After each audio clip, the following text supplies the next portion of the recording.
प्रणाम ମୁଁ ଆଜି ଗୋଟେ କାହାଣୀ କହିବି। କାହାଣୀର ନାମ ହେଉଛି ପରସ୍ପରର ସାହାଯ୍ୟ।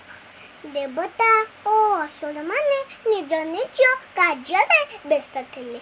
ଦେବତାମାନେ ସମସ୍ତଙ୍କୁ ସାହାଯ୍ୟ କରୁଥିଲେ, ସମସ୍ତେ ତାଙ୍କୁ ପୂଜା କରୁଥିଲେ। ଅସୁରମାନେ ବଡ଼ ଦୁଷ୍ଟ ଥିଲେ, ସମସ୍ତଙ୍କୁ ହଇରାଣ କରୁଥିଲେ। କେହି ସେମାନଙ୍କୁ ପୂଜା କରୁନଥିଲେ। ସେମାନେ ଦେବତାଙ୍କ ସହ କଳି କରୁଥିଲେ। ଦିନେ ଅସୁରମାନେ ସୃଷ୍ଟିକର୍ତ୍ତା ବ୍ରହ୍ମାଙ୍କ ପାଖରେ ଯାଇ ପହଞ୍ଚିଲେ। ଦେବତାମାନେ ବିରୋଧ କହିଲେ।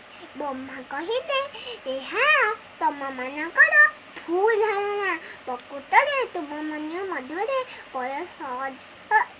ହବାକୁ ଏପରି ହେଉଛି। ବ୍ରହ୍ମା ଯେତେ ବୁଝାଇଲେ ବି ସେମାନେ ବୁଝିଲେ ନାହିଁ। ସେମାନେ ବ୍ରହ୍ମାକୁ ଗାଳି କରି ଫେରି ଆସିଲେ।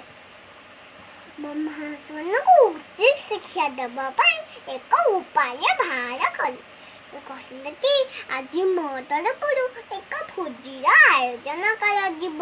ସମସ୍ତ ଦେବତା ଓ ଅସୁର ସମସ୍ତେ ଭୋଜି ଖାଇପାରିବେ। ସମସ୍ତେ ଆସି ପହଞ୍ଚିଲେ। ବ୍ରହ୍ମା ଭୋଜି ଖାଇବାର ନିୟମ କହିଲେ। ସମସ୍ତେ ଧାଡ଼ିରେ ବସିବେ, ନିଜ ହାତର କହୁଣି ଭାଙ୍ଗିବେ ନାହିଁ, ହାତ ସିଧା ରଖିକରି କ୍ଷୀରି ଖାଇବେ। ଅସୁରମାନେ ବଡ଼ ଅସୁବିଧା ହେଇ ପଡ଼ିଲେ। କହୁଣି ବଙ୍କା ନ କରି ହାତରେ କ୍ଷୀରିକୁ ଉପରକୁ ନେଇ ପାଟିରେ ପକାଇଲେ। କ୍ଷୀରି ତଳେ ପଡ଼ିଗଲା, ପାଟିକୁ ଗଲା ନାହିଁ। ସେମାନେ ଭୋକରେ ରହିଲେ। ଦେବତାମାନେ ଧାଡ଼ି କରି ମୁହାଁମୁହିଁ ବସିଲେ। ଯାହା ଆଗରେ ଯିଏ ବସେ ତାଙ୍କୁ ଖୁଆଇ ଦେଲେ। ଯାହା ଆଗରେ ଯିଏ ବସେ ସେ ତାଙ୍କୁ ହାତ ସିଧା କରି ଖୁଆଇ ଦେଲେ। ସେମାନେ ଖୁସିରେ କ୍ଷୀରି ଖାଇଥିଲେ। ବ୍ରହ୍ମା ଅସୁରମାନଙ୍କୁ କହିଲେ, ଦେବତାମାନେ ହେଉଛନ୍ତି ବଡ଼, ତ ସେମାନଙ୍କ ମଧ୍ୟରେ ପରସ୍ପର ସହଜ।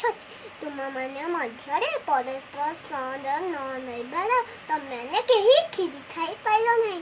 ସମସ୍ତଙ୍କ କ୍ଷୀରି ତଳେ ପଡ଼ି ନଷ୍ଟ ହୋଇଗଲା। ଆଉ ଅସୁରମାନେ ସବୁ ଭୋକ ଉପାସରେ ରହିଲେ।